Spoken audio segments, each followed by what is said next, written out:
stocks na sobrang nagpapahirap po sa ating mga mamamayan. Ako po isang simpleng tao lamang na gustong bigyan ng magandang kinabukasan ng aking pamilya. Subalit sa hirap at krisis na mismo ang ating gobyerno ang gumawa ay sadyang nagpapahirap po sa atin. Kaya kami ninanawagan po sa inyo sa Mayo 1, tayo po'y magsama-sama at suportahan po natin ang panukalang ibaba ang value-added tax at ICs, excise tax. Ang bulok ay alisin, ang sistema ay ayusin, ang mahihirap ay angat at hindi dapat ibaon.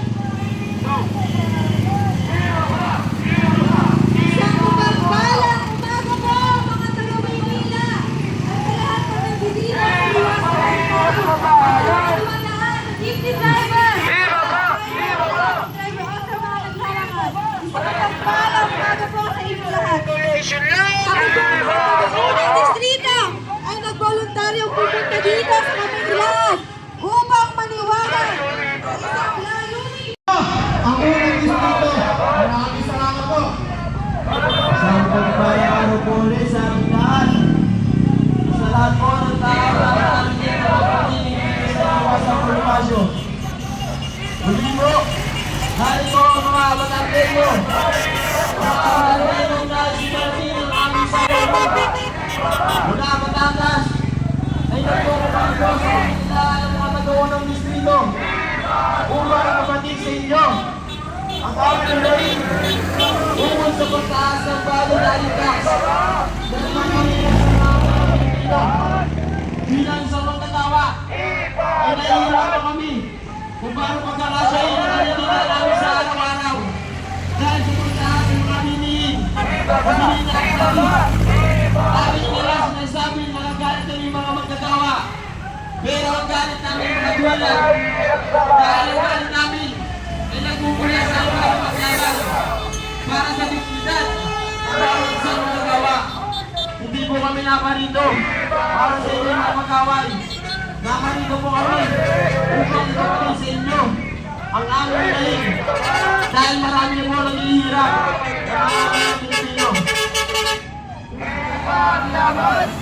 Samahan niyo po kami upang sa lahat ang aming nagkalaban para sa mga Pilipino.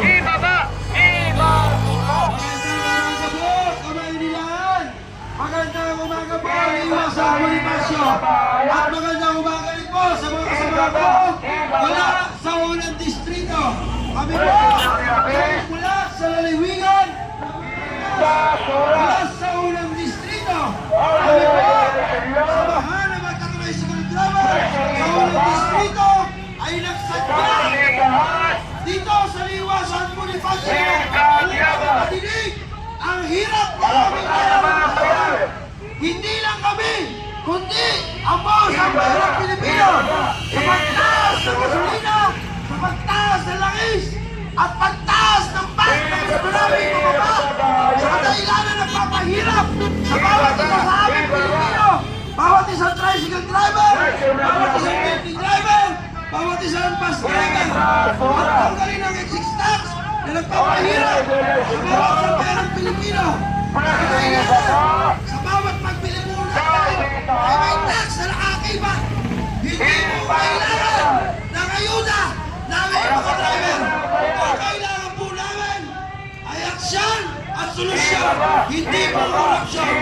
Muli po, pinapabot ng unang distrito na magsasama po tayo sa Mayo 1 upang maipakita sa Pilipina ang boses ng bawat sambayan.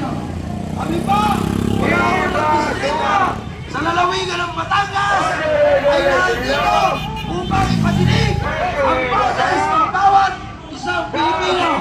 Ang laban po ng Batanggenyo ay laban ng bawat isang Pilipino. Muli po sa magpagpalang umaga po sa ating lahat.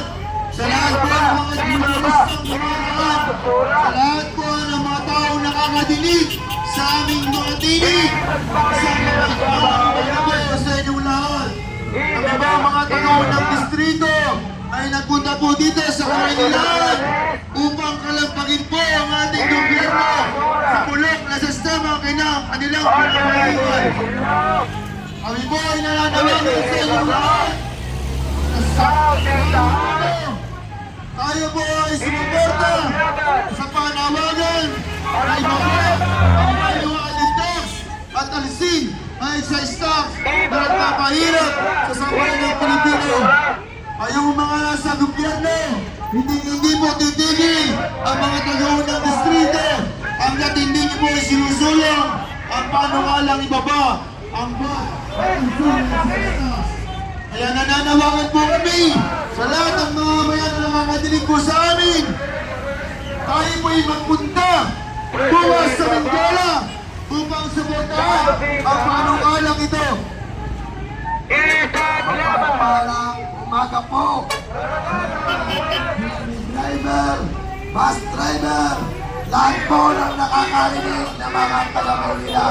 Kami po ay humingi ng koordinasyon sa bayan.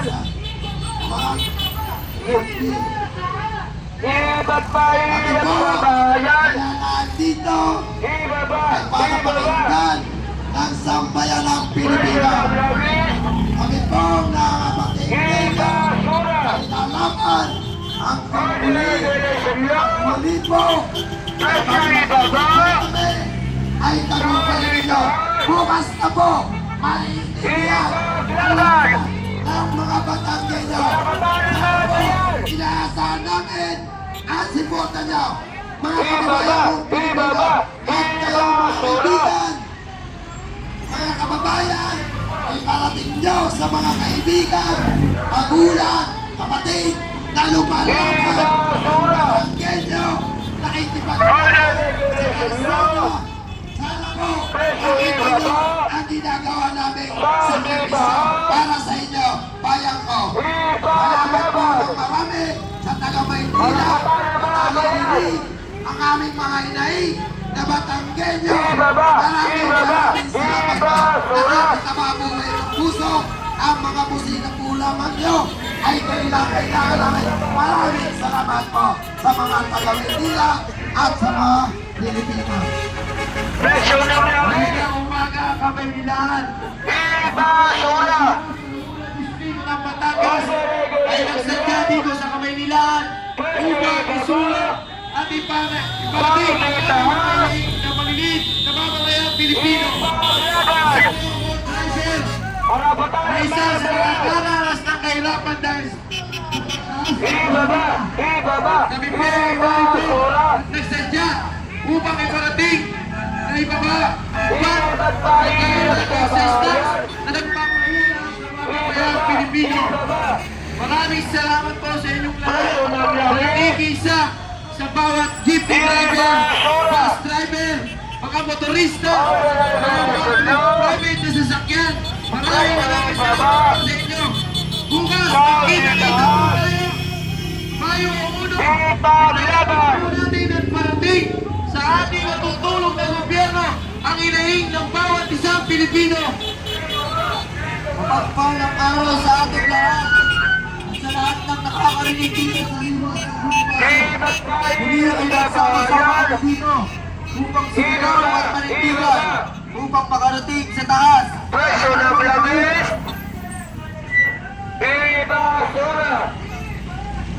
All the regulation law. Upang makarating sa taas ang aming kabainain at sa loobin. Ang mga po namin sa Kamaynilaan ay voluntaryo at pusang loob upang kaming lahat ay magsama-sama at isigaw ng malakas ang aming paninindigan at tayo-tapang na harapin ang krisis na kinakaroon ngayon sa ating bansa. Tulad ng karamihan, ako ay simpleng magagawa lamang. Pumapasok ang buwan, umuuwi ng pagod. Ngunit anong sipag ang gawin namin magagawa ay kulang at kulang pa rin ang aming inuwi. Dahil sa pagtaas ng bata, at saka presyo ng langis at gasolina sa pangunahing kailangan naming magagawa. Ganun din ang mga kasana driver, at kahit tricycle driver, maging magsasaka, Kabayan! kami lahat ay mahirap na. Namamantin nyo naman ang aming panawagan. Naway samahan nyo kami. Samahan nyo kami sa laban.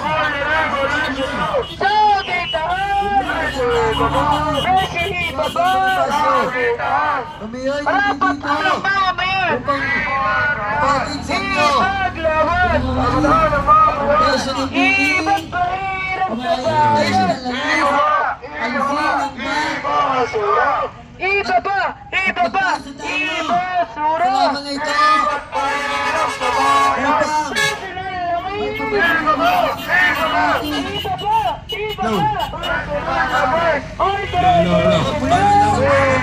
Sa inyong lahat, lalo na rin ako.